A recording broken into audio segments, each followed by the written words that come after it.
kerjalah yang maksimalis, jangan kerja yang minimalis.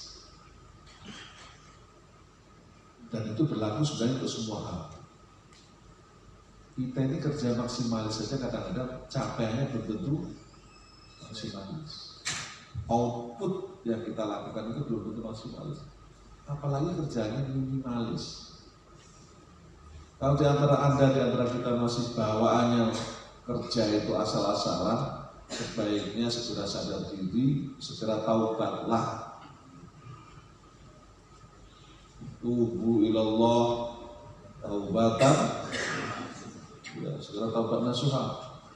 Itu berarti cara kerja yang asal-asalan itu pertama sudah merugikan banyak orang, merugikan negara, aslinya juga merugikan Anda sendiri. Tapi Anda nggak sadar aja.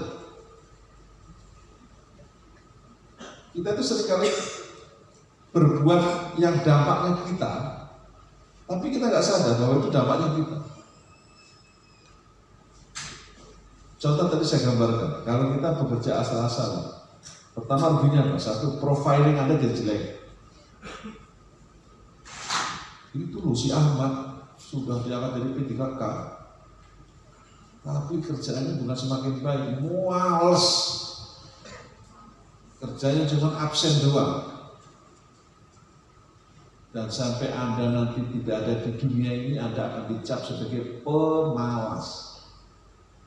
Kalau tanya, kenal nggak si Ahmad? Ahmad mana sih? Kan banyak Ahmad. Ahmad yang males itu. Dan itu legasinya buruk banget di antara kita, sampai nenek moyang kita tahu semua, aturan kita. Saya wajar penting. Jadi rugi itu kita, bahwa orang lain mendapat kerugian pasti, bahwa pemerintah dirugikan karena sudah mengangkat Anda, iya. Tapi yang pertama yang kemudian mendapatkan dampak impact negatif itu Anda. Kalau pemerintah jelas dirugikan karena sudah terlanjur mengangkat Anda, meskipun tadi namanya juga kontrak kan saja diputus. Kita kontrak, kontrak itu artinya apa? Kontraknya apa? Apa? Sementara. Tapi ya nggak usah risau. Hidup ini kan semua kontrak. Hidup banyak kontrak, apalagi yang berkawin. Jadi bapak itu juga nggak usah risau dengan kita kerja cuma kontrak. Iya, hidup kita ini juga kontrak. Ya tuh. Paling lama kontraknya berapa lama? Ternyata sadar juga. 60, kalau ada bonus yang bisa 63, di atas yang bisa Rosi bisa 63 ke atas, bonus saja. Aslinya intervalnya 63 itu kontrak. Jadi jangan kemudian kita pesimis terus, itu ternyata kontrak. Sebenarnya bukan hanya P3K, termasuk PNS itu juga kontrak. Jangan kira PNS itu kemudian aman juga. Pelanggaran sekarang kencang sekali peraturan turunan PP 5. Sekarang 94 2023 itu kencang lagi. Jadi sekarang ini bukan soal P3K atau PNS, sama. Sanksinya itu sama-sama kencang. Juga demikian saja. Kalau sanksi santai, kalau santai menyikapi jangan kemudian pesimistis. Itu karena hidup ini juga suami istri. Kenapa orang ragu? Kontrak juga. Kontrak. Kadang-kadang juga masih tinggal di rumah kontrak juga. Proses hidup ini semuanya kontrak, tidak ada yang abadi. Jadi kalau hidup Anda abadi, itu berarti Anda itu kayak Fir'aun. Kita kan bukan Fir'aun, tapi orang Muslim yang baik. Wajarlah hidup ini kontrak. Tapi si positifnya, karena waktu kita ini kontrak berarti terbatas kan? Terbatas itulah dengan waktu yang terbatas kita ingin do the best. Berpikirnya ke sana, positive thinkingnya. Karena waktu kita yang very limited, terbatas itu, we have to do the best. Kita harus berbuat bekerja yang terbaik yang bisa kita lakukan. Dalam bahasa agama atau Quran ini kita sebut dengan seringkali dengan wa'amilus sholihat. Makanya bahasa-bahasa Quran indah. Itu beramal yang the best. Apa yang bisa kita lakukan dengan do the best? Tidak minimalis, tidak sekedar. Jadi kalau orang hanya datang, yang penting sudah terpenuhinya pekerjaan. Kalau guru yang penting sudah ngajar 24 jam tatap muka per minggu, itu baru bekerja minimalis. Kan guru kerjanya kan 24 jam tatap muka per minggu kan. Jadi itu baru bekerja. Kalau ibarat orang itu baru memenuhi syarat rukunnya jadi seorang guru. Kalau orang sholat ya, kita baru mengerjakan sholat 5 waktu, tak kelihatan diglak-gliguk. Tapi sholatnya super gerak khusus gitu. Udah tugas kewajiban selesai. Tapi apakah makbulan? Itu persoalan. Makbulan itu dalam bahasa manajemennya namanya output. Lalu yang mana disebut dengan outcome? Dalam bahasa sholatnya, jika as-sholatu tanha 'anil fahsya'i wal munkar. Implikasinya di mana? Oh, orang jadi baik. Ke lingkungan, ke keluarga, ke bangsa, ke negaranya. Makanya kalau ada orang paradok, sekalian paradok, kelihatannya rajin di masjid, jamaah jalan terus, kok hari-harinya tidak mencerminkan tanha 'anil fahsya'i wal munkar, ini pasti ada yang salah dengan peribadatan orang. Berarti selama dia hanya melakukan yang minimalis, berbasis hanya mengerjakan syarat rukun. Baru pada tingkat output base. Orang kelihatan sholatnya rajin jamaah, tapi ngatain tetangganya juga berjamaah. Wajib. Omongannya nggak ada yang keluar dari mulutnya itu yang menyejukkan. Head speech terus yang muncul, ujaran kebencian. Pasti ada kayak beres. Maka orang bijak menyebut, kalau nyari orang baik jangan di masjid. Di masjid itu orang formalitas, baiknya di masjid karena tuntutan rumah ibadah. Aslinya kalau orang nyari baik gimana? Di pasar, di kantor, karena itu outcome base-nya di situ.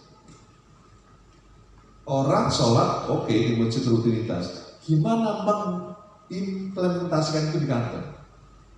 Kerjanya rajinkah? Bergaulnya baikkah? Itu di kantor.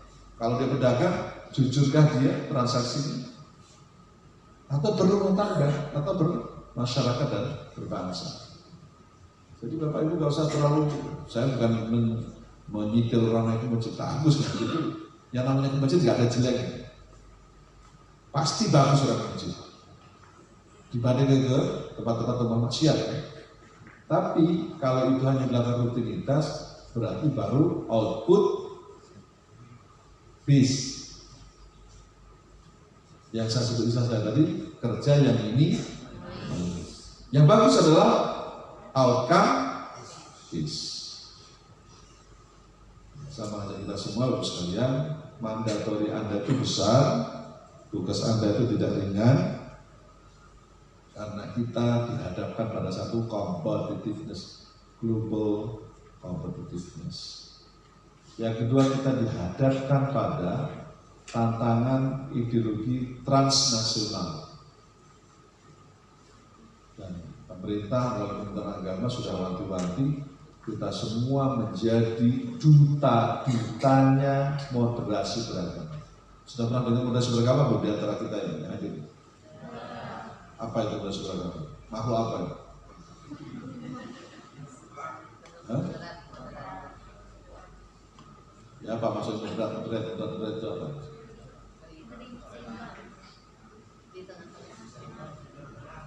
Sebenarnya sederhananya apa sih moderasi beragama? Toleransi ya lagi. Kalau pertengahan itu kan terlalu normatif, maksudnya apa? Toleransi ya lagi. Saling menghargai apa lagi? Rukun, damai apa lagi?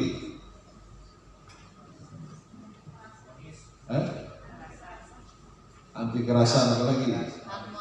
Harmonis apa lagi? Kalau disimpul satu kata apa?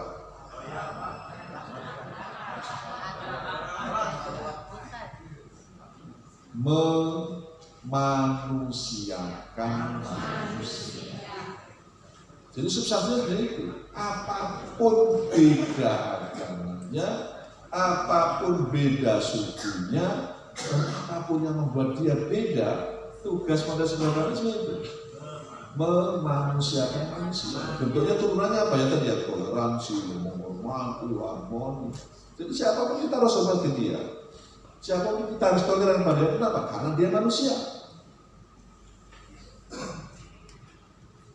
Sederhana itu aja sebenarnya. Kita tidak boleh memandang orang lain hina hanya berbeda agama. Kita tidak boleh memandang orang lain hina hanya berbeda suku, bangsa, dan macam-macam. Kenapa kita tidak boleh memandang orang lain hina meskipun berbeda agama? Kenapa? Sama-sama manusia. Yang kedua, kenapa kita nggak boleh beda, boleh menghinakan? Ya sejak kapan kita diberi hak untuk menghina? Sejak kapan kita sebagai manusia itu dikasih mandatori untuk boleh menghina? Emang kita siapa? Oh yang penciptanya sendiri bolong, bilang. Walaqad karomna itu penciptanya ya ngomong gitu. Saya beranggapan yang berani menghina manusia itu berani menghina penciptanya. Jadi saya galatkan seringkali. Ada kalau jalan-jalan ke Asia Afrika itu kan banyak untuk lukisan macam-macam. Misalnya di tempatnya si Jepang itu lukis kamu jelek apa sih? Lukisan kayak gini. Kira si pelukis itu marah nggak? Kira-kira seperti itulah filosofi pemerintahan. Jadi sebenarnya kita itu menghargai manusia itu bukan semata-mata manusia itu sendiri, lebih dari itu memuliakan yang menciptakan manusia. Pak, walaupun dia kafir dia manusia. Dan bukan urusan kita juga mengislamkan dia. Oh, soal muslim tidak muslim itu soal hidayah. Sejak kapan kita semua bisa memberikan hidayah kepada orang? Nabi yang dikasih mandat dari tidak bisa ngasih hidayah. Kita itu kadang-kadang seolah-olah lebih dari Nabi. Merasakan dengan ceramah sana sini lebih dari Nabi. Ceramah itu namanya ceramah cuma ngomong doang. Tolong ini ingatkan para penyuluh ya. Penceramah itu hanya ngomong doang. Nabi itu bukan hanya ngomong doang. Itu saja tidak bisa memberikan Nabi itu. Min qauli fi'li takririn itu saja masih belum bisa kasih hidayah. Lah Anda itu baru min qaulin. Kadang-kadang paradok antara qaul dan fi'lun. Ngomongnya bagus, ceramahnya indah, paradok dengan pribadi dan kelakuan. Itu banyak oknum yang begitu. Bagaimana bisa akan memberikan orang yang tadi beda agama akan sadar dengan kita? Oh, itu omdong. Orang kan bilang gitu. Tidak mudah. Jadi itu urusan Tuhan. Kalau seorang agamanya beda itu jangan kita mencampur. Kalau paling banter kita doakan. Allah berikan hidayah. Kita nggak bisa berikan hidayah. Dan saya nggak benci. Karena kita tidak punya hak membenci dia. Makanya hidup itu menjadi simpel kali ya. Pasti akan tumbuh rasa hormat dengan orang. Karena kita tidak punya hak membenci dia, tidak punya hak menghina dia, menghargai dia. Apalagi menghakimi neraka. Sejak kapan jadi panitia surga neraka? Terus Anda siapa dijamin masuk surga? Yang ada degree ngomong neraka. Kita itu siapa yang jamin?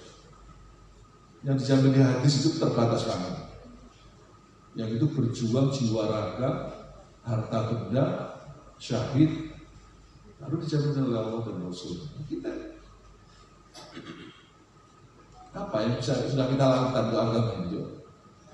Diangkat ketika kaya, kalau tidak diangkat sudah ngamuk. Kalau dulu kata kita ini berjuang ikhlas, mengabdi ikhlas. Ya Pak ya, benar. Tapi tidak diangkat Omer. Karena kan, jujur lah saya, Anda semua beda. Kita tuh masih level kita itu masih kayak gitu dulu. Level kita itu masih kayak gitu. Apa berani menghakimi orang? Jadi kita tuh masih level yang sangat rendah. Makanya hidup ini menjadi indah. Kalau kita bisa menghargai orang lain sebagaimana kita minta dihargai. Hidup itu menjadi indah kalau kita tidak menghina orang lain sebagaimana kita tidak mau dihina. Gampang sekali. Apa yang dia rasakan, itulah sama kita rasakan. Kita suka direspeki, kita juga tidak suka dihina. Ya itu sama. Apapun jenis agamanya, dari suku manapun dia. Maka moderasi beragama itu sudah sesederhana itu. Membiarkan orang beribadah dengan sesuai agama, silakan. Yang mau ke gereja kita masuk ke masjid. Kita tidak menghalangi mereka. Quran juga jelas lah, bentuk waliyatin. Kalau kita repot-repot yang di gereja mau kita ceramah supaya masuk, tidak bisa. Jadi sesederhana itu. Ini penting untuk para penyuluh ya, para guru ya. Moderasi beragama itu sesederhana itu. Ke gereja, ke pura, apalagi selain pura itu. Kelenteng, urusan dia.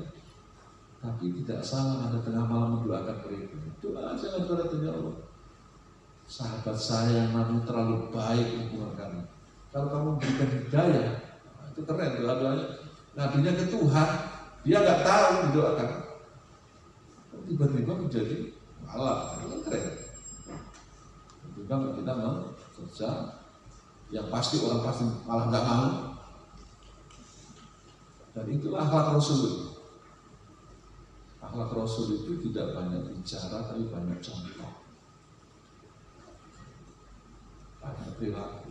Berdakwah dengan perilaku pasti lebih baik daripada dakwah dengan perilaku. Perilaku punya dakwah Tuhan. Nah, Anda semua itu kan juru dakwah. Kita ini semua juru dakwah. Kita ini semua para dai. Bukan mubalik. Ingat, mal farqu baina mubalik dan dai. Kalau mubalik, nyampaikan tok. Sudah baca selesai, sudah balik wani wal ayat. Yang itu sudah saya sampaikan. Itu tadi yang kerja minimalis. Kalau dai, let's go. Ngajak berarti kita menjadi bagian dari yang diajak. Maka jangan jadi mubalik. Kalau ngajak berbuat baik, dia udah berbuat baik duluan. Kalau dia ngajak, ayo kita semua di rumah, saya keluarga anti poligami, dia nggak poligami duluan. Aku senang ibu saya bilang ya. Suka apa nggak suka kalau suaminya nggak poligami? Nggak suka kalau suaminya poligami suka. Walaupun usia udah sepuh nggak suka loh poligami suami. Padahal mestinya kan ya sudah, saya kan udah sepuh, silakan aja. Bisa begitu kan? Udah tahu. Walaupun jaminannya surga. Kata ibu-ibu masih banyak jalan surga yang lain. Jadi kalau kemudian ceramahnya A, pelaksanaannya B, baru membalik. Belum menjadi. Dan sama aja kita semua jadilah seorang. Kita ini sholat Jumatnya bisa kita undur. Jamnya gitu. Kok jam? Jumat kan ada jam. Nggak ada musafir. Kalau diundur itu biasa. Diundur itu maksudnya biasa jam 11.30 dia jam 12.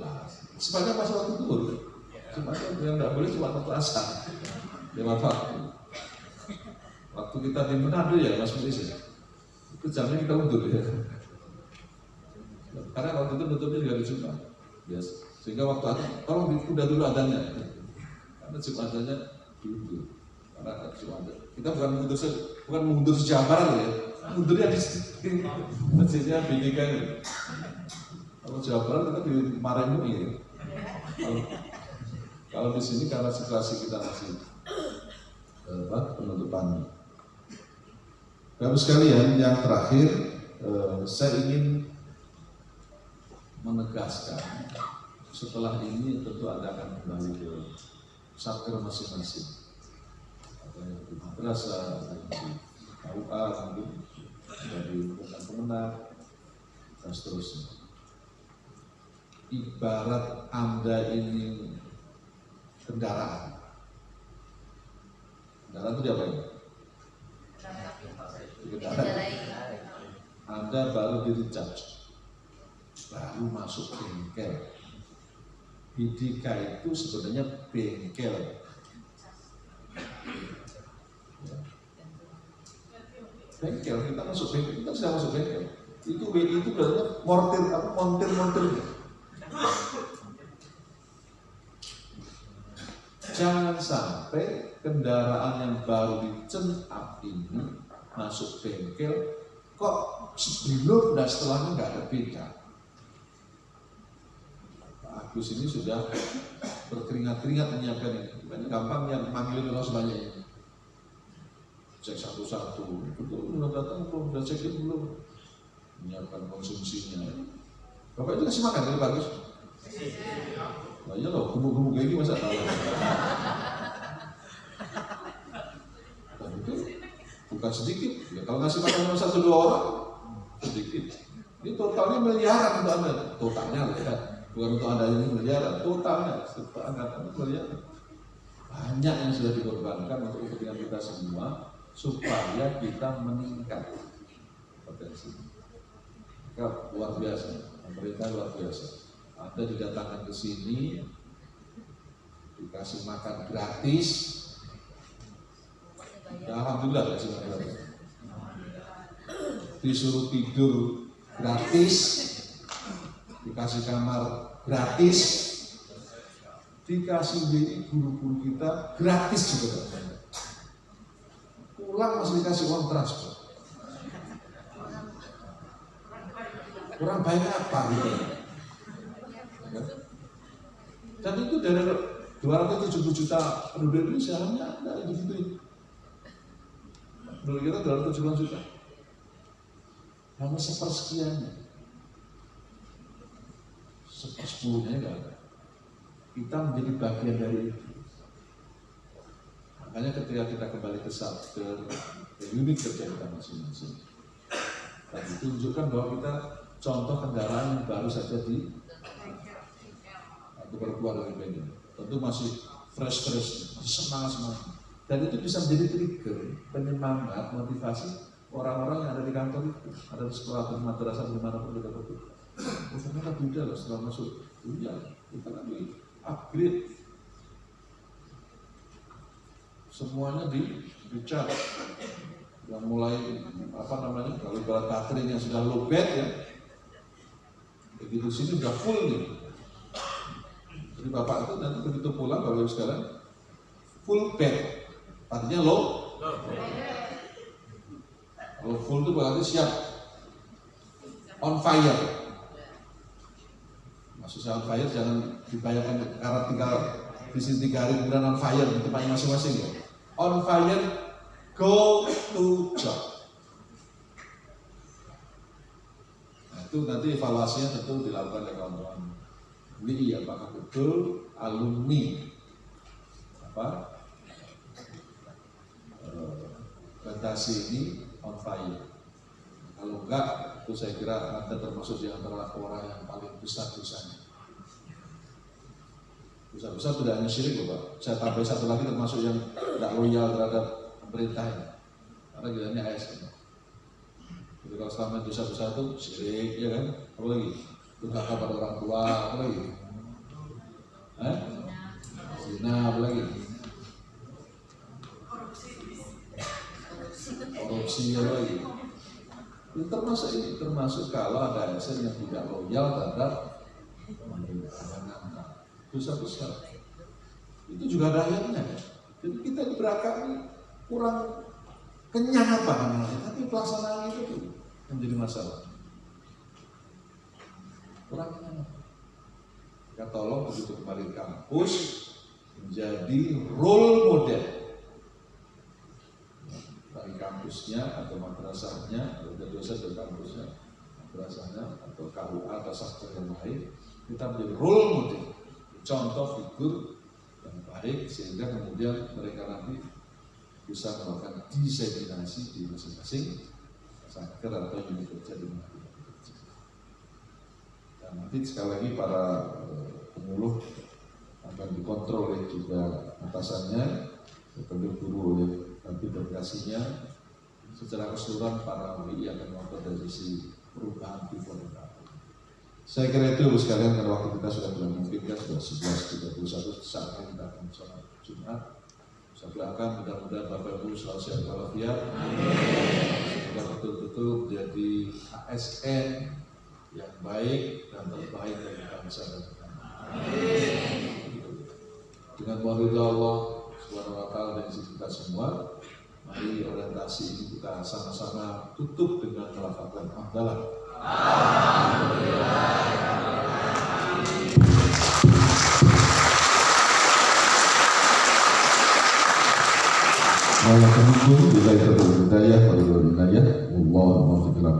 Assalamualaikum warahmatullahi wabarakatuh.